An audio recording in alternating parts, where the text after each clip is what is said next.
eunuco não é sinônimo de homossexual. Não tem nada a ver. Homossexualidade O eunuco e não é não ter a castração... ferramenta, aliás, né? Oi? É só você não ser fértil. É só não ser fértil. Então, às vezes, você tem a ferramenta. Tem a ferramenta. Tá vendo? Mas, de qualquer maneira, é uma emasculação. Sim. É uma agressão ao corpo. Mas, repito... Abaixa um pouco a energia, né? Não tem não confundam alhos com bugalhos. Sim. Homossexualidade não tem nada a ver com o ato de se tornar eunuco. Ele não se tornou homossexual. Sim. É que eu só fico pensando assim, ó. Cara, como isso daqui tudo foi inspirado por Deus, eu vi um vídeo ontem interessante que é assim, por que você deveria ler a Bíblia inteira? Cara, são muitas E camadas, não só uma né? parte. Por que você deveria ler a Bíblia inteira e não só uma parte? E aí, a lógica era o seguinte, você deve ler a Bíblia inteira porque a Bíblia inteira foi inspirada por Deus. E se foi inspirado por Deus, Deus não é aleatório. Ele fez nessa ordem, desse jeito, por algum motivo específico. Eu faz usei sentido, Isaías né? para explicar Daniel. Exato. Então, assim, Eu fui lá pra tudo foi Isaías. feito Faz por motivo sentido. específico. Então, assim, Foi não pro dá pra imaginar Gênesis. que, não, seria melhor se fosse assim. Não. Cara, a gente tende a imaginar, pô, que pena, né? Seria muito melhor. Mas, assim, se tá assim, tem algum motivo. Cara, que a gente talvez nunca vai compreender. Teve até eu vi na internet que com inteligência artificial e tudo mais, eles fizeram um estudo para ver quanto as histórias se linkam umas das outras. bizarro. Assim, assim, cara, é o Eu livro vi, mais fizeram até um completo. desenho, né? É um livro mais É, completo. isso é E bizarro. sabe, uma coisa que eu aprendi na vida, pessoal, é não discutir com um especialista. Vou falar uma coisa que no primeiro momento parece que eu estou dando carteirada aqui, mas não estou. Vocês vão entender. Eu tenho 2 faculdades, um mestrado, 2 doutorados e um pós-doutorado. O Rodrigo está se achando. Não, eu tenho mesmo. É um fato. Só que sabe o que eu aprendi depois de toda essa carreira acadêmica? O tamanho da minha ignorância. Eu achava que sabia muito mais coisas antes do doutorado depois. Porque mesmo na minha área, é tanta coisa para ler. Às vezes você lê uma gente que interessante isso aqui, mas quando você vê o tanto de coisa para ler que você não leu, você vai conversar com outros especialistas que aprofundou num detalhe que você não aprofundou.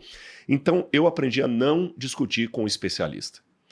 E às vezes, por exemplo, se eu vou um nutrólogo, eu falo assim, olha, como você está com isso aqui, pré-diabetes, qualquer coisa, você vai tomar esse remédio aqui de manhã, esse suplemento. Aí ele vai dar uma série de suplementos para mim e vai dar outros para Laura. Ele vai cortar isso aqui, vai cortar carboidrato meu, talvez não vai cortar da Laura. Vai fazer, sei lá, ele vai fazer uma dieta específica. Eu não sei por que ele está me cortando uma coisa e não da Laura. Mas se eu quero melhorar e confio no trabalho daquele nutrólogo ou daquela nutróloga, eu vou seguir. Se eu ficar discutindo e o especialista ter que me dar a cada consulta uma aula do que ele está falando, ele nunca vai me aceitar. Ele estudou para isso, eu não.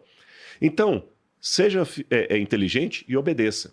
Agora, se eu tenho esta inteligência para obedecer um especialista humano que pode cometer falhas, por que eu não vou ter a sabedoria de obedecer a Deus que não comete falhas?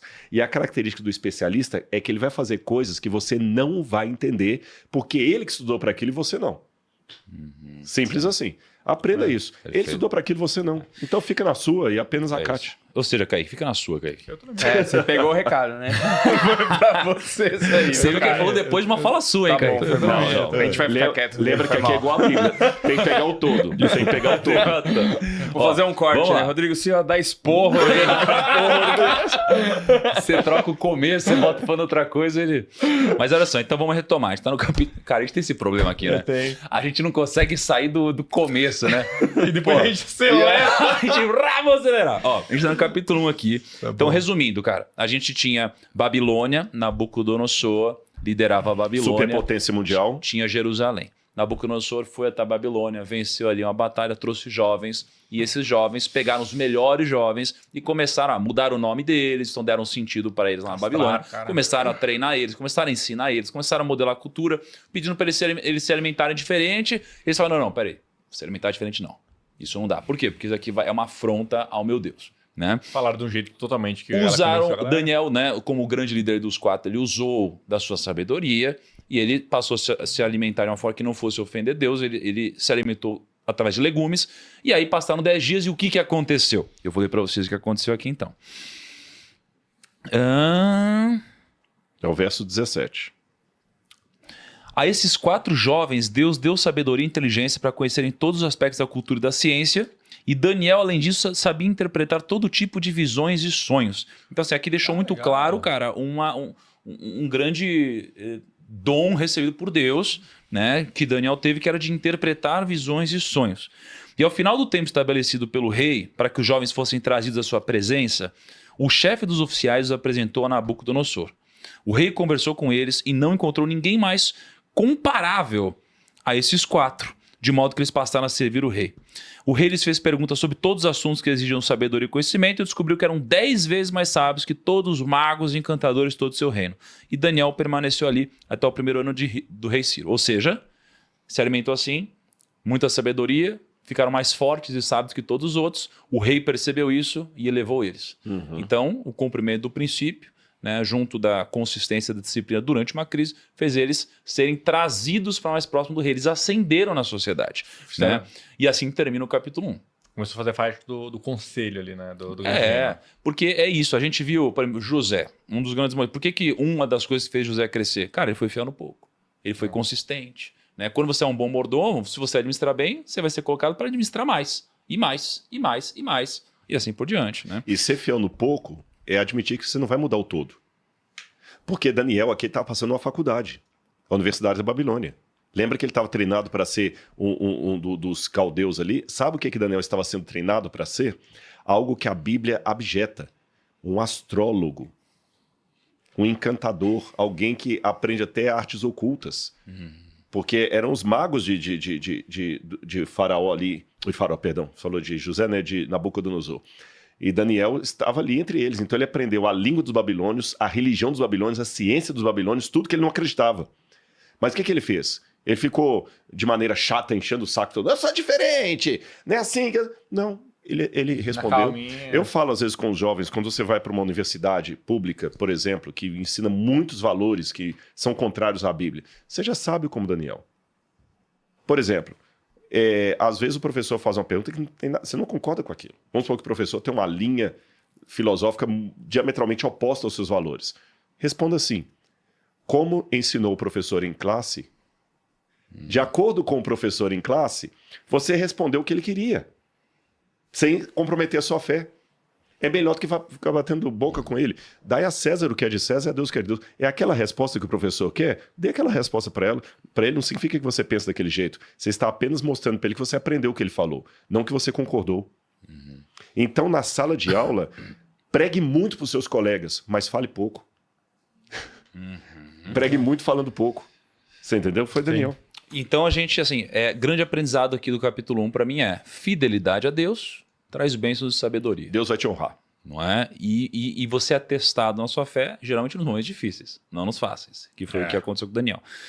Então a gente entra no segundo capítulo aqui. Tá bom. Tá? Que era? E o segundo capítulo é um capítulo sobre o sonho de Nabucodonosor. Ô, cara, só uma coisa, esse nome é muito engraçado, né? Nabucodonosor. O que é esse nome? A minha nave do Matrix, do Morfeu lá. Nabu é um dos deuses da Babilônia. Kuduriuzur, o nome dele é Nabucodonosor, como está em português. Na língua acadiana seria Nabucoduriuzur. Significa Nabu, proteja a minha retaguarda, as minhas costas, aquilo que eu não consigo ver. Seria que ele proteja, sabe quando você está indo assim? No teu guarda-costas. Então, que Nabu proteja a minha retaguarda. Esse é o significado do nome Nabucoduriuzur. Você sabe que lá no MAB, eu não sei se você lembra de ter visto, vocês lembram lá, eu tenho um tijolo.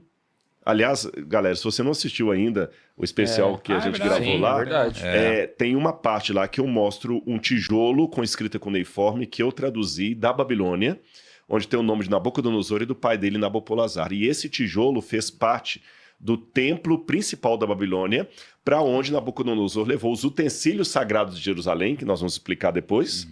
E Daniel leu essa escrita com os próprios olhos dele, numa situação de profunda humilhação, e 2.600 anos depois, a mesma inscrição que Daniel leu no museu de Nabucodonosor, hoje está num outro museu enaltecendo a Bíblia, e você pode visitar Engenheiro Coelho, e antes disso até assistir o nosso... Tá aí, né? O pessoal pode ver lá na rede. Vai deixar o link aqui, a gente visitou lá. E aí então começa, no segundo ano do reinado, Nabucodonosor teve sonhos. Teve sonhos. Ou seja, não foi um sonho só. Exato. Ele ficava incomodado com aquilo ali. Vários. A sua mente ficou tão perturbada que ele não conseguia dormir. Por isso o rei convocou os magos, os encantadores, os feiticeiros e os astrólogos para que lhe dissessem o que ele havia sonhado. Quando eles vieram e se apresentaram ao rei, este lhes disse: Tive um sonho que me perturba e quero saber o que significa. Então os astrólogos responderam em aramaico ao rei. Ó rei, vive para sempre. Ou seja, puxa saco pra caramba, Puxa galera, saco né? demais. O livro Daniel, daqui por diante, ele vai ser escrito em aramaico. Sim, ele muda a língua e depois Muda a volta, língua, né? depois volta pro hebraico. É o clássico que tenta agradar o chefe, mas tá matando Então, a mas corporação. pensa assim, ó, aqui, ó, só nessa parte eu vou ter a minha leitura, eu Sim. vou pedir pro Rodrigo interpretar. Ó, então os astrólogos responderam em aramaico ao rei: ó rei, vive para sempre, conta o sonho aos teus servos e nós o interpretaremos. O rei respondeu aos astrólogos: esta é a minha decisão. Se vocês não me disserem qual foi meu sonho e não o interpretarem, farei que vocês sejam cortados em pedaços e que as suas casas se tornem montes de entulho. Pressão, Mas se me revelarem um sonho e interpretarem, eu lhes darei presentes, recompensas e grandes honrarias. Ou seja, o cara teve sonhos. Aí ele chegou para essa galera e falou assim: eu quero que você interprete meu sonho. Aí eles falam: ó, claro, meu rei. Qual sonho você teve? Aí ele: não vou falar, interpreta. Caraca, olha essa situação, cara. Olha essa situação. E aí, o que eu vejo? Eu vejo que no meio disso daqui, devia ter muita gente inteligente. Sim.